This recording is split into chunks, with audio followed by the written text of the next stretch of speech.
Yes, people, how are we all doing? Hope everybody is fit and well. The UK's worst prison sentence. That's what I'm going to be talking about in this episode. And yes, you've guessed it, the IPP prison sentence. The prison sentence that was abolished in 2012, but yet thousands and thousands of people, I'll not refer to them as prisoners, which we all get referred to as, even the ones out here on the outside. I'll refer to them as people, which is exactly what they are. The forgotten people.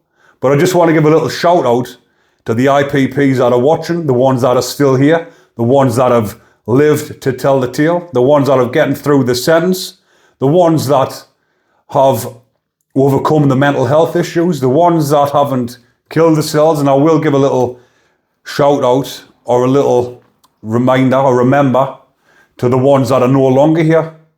There's around about 90 IPP prisoners killed themselves inside of prison, and we'll not forget them.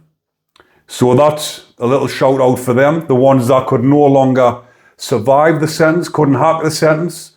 The mental health got the better of them, and the only way that they found they could get released or be released was by taking their own lives, which is a drastic measure for anybody, but for somebody stuck in that situation where you think the only way you'll ever be free is in a body bag. And the reason I'm doing this video, because obviously I posted on the IPP pages on Facebook, and people take a little bit of inspiration, and I'll give a little bit of advice out on here. And it's just to let people know as well, the ones that are out here that are struggling, finding it hard because of all the stuff you've been through whilst in prison. And I just want to show you that, look at myself, I'm out here living my best life.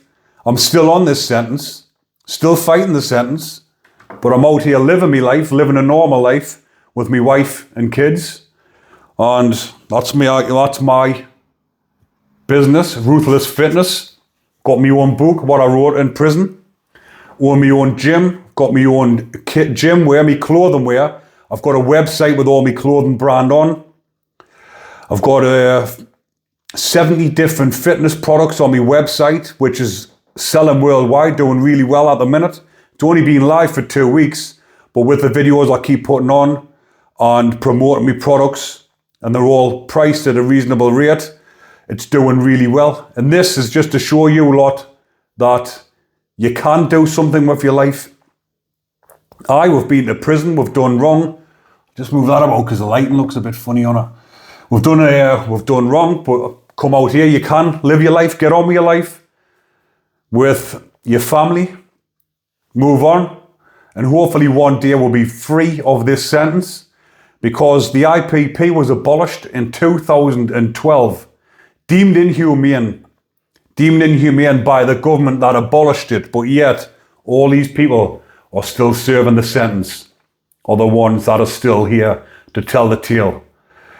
But there is a lot going on with the IPPs. It's hard to try and get information and keep up to date, because not a lot of people know about the IPP. Even a lot of the people, or a lot of professionals, people in the legal side of it, don't really know much about it. Everybody's waiting to hear the next thing that's going to happen.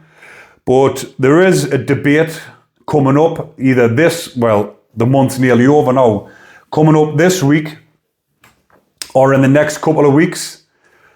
What's it called again? The Prisoners Bill, I think, the Victims and Prisoners Bill, where they're debating the IPP, deciding what to do with the remaining IPPs in prison, how they're going to help get them out. And us lot out here in the community who's trying to live a normal life, who are still on these restrict license conditions, they're debating on what to do with us out here, how to help us, how to try and get us off this. That law is supposed to be coming in soon, where if you've been out of prison for 5 years altogether, but if you've been out for 3 years without a recall back to prison, then your license will be terminated. This is everything that's been spoke about. It was all up a height again, round about the end of last year, about these new conditions, everything that was coming out, giving us all hope out here. But then again, as usual, what always happens with this sentence, nothing else is said. Everyone's left hanging, not knowing what's happening. I did hear from probation and other people on the IPP pages and stuff that it was supposed to be happening this summer in June, which is only a couple of months away now. But then I have heard that in this debate that's going to be happening round about any time now, or round about May time, anyone that's more clued up to this than me, please let us know in the comments section so everybody else watching knows or can get a bit of advice and get put in the loop, know what's going on. But hopefully in May, when they have this debate in the House of Lords, it gets passed and us out here serving the sentence can move on with our lives and put this nightmare behind us.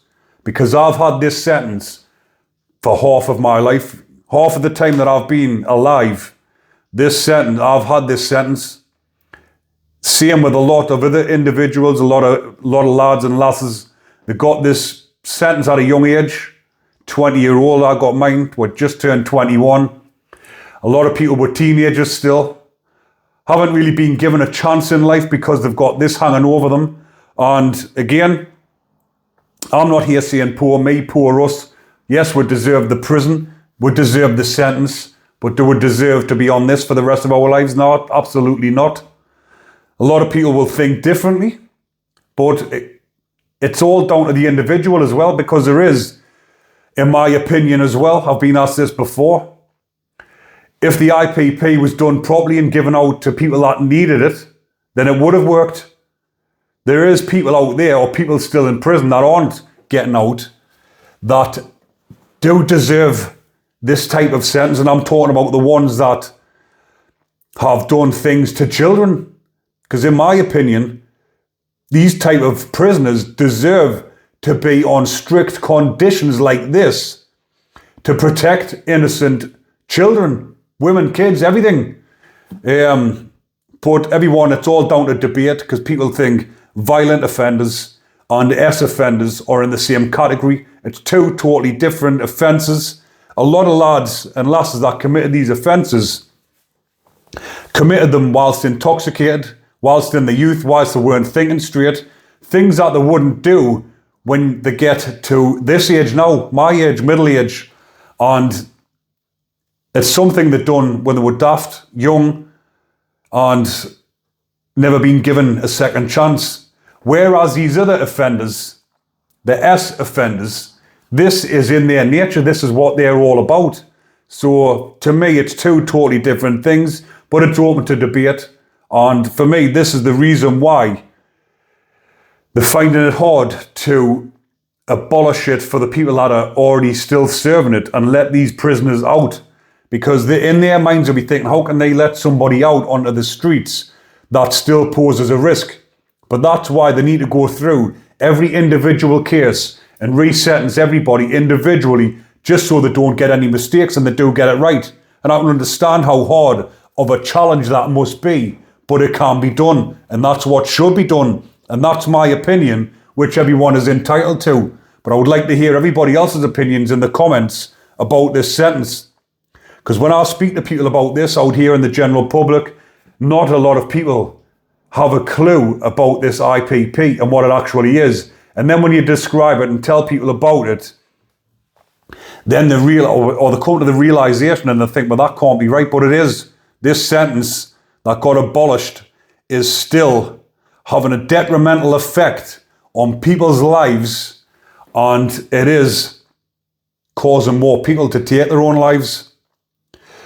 But hopefully things will move forward with the sentence, because it is up in debate again, like I've mentioned, and it is getting talked about a lot. And there is a lot of politicians, MPs, lords that want to see the end of this sentence, because even Alex Chalk said this has been the biggest stain on the criminal justice system, which it is.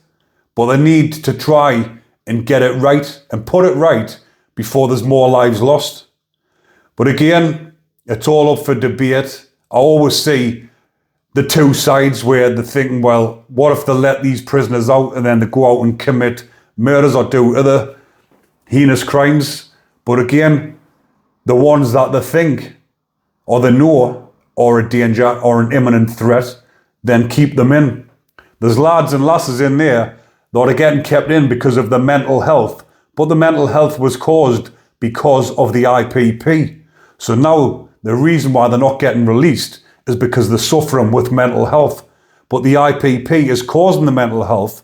So how are they supposed to get this right? They're never going to be released because they're never going to get rid of the mental health until they are released. So how is that supposed to rectify itself? These people that are suffering badly with the mental health need psychiatric help. They need to open up more hospitals or put them into hospitals, give them the help they need, they need, and get them back out into the community where they belong. But I'll leave that one there for now, people. I will cover more and keep everyone updated on the IPPs. Hopefully you are enjoying the content. If you are, remember to comment, like, and subscribe. Go and hit my website up, ruthlessfitness.shop. Have a look, see what you think of it. Cheers, take care everyone.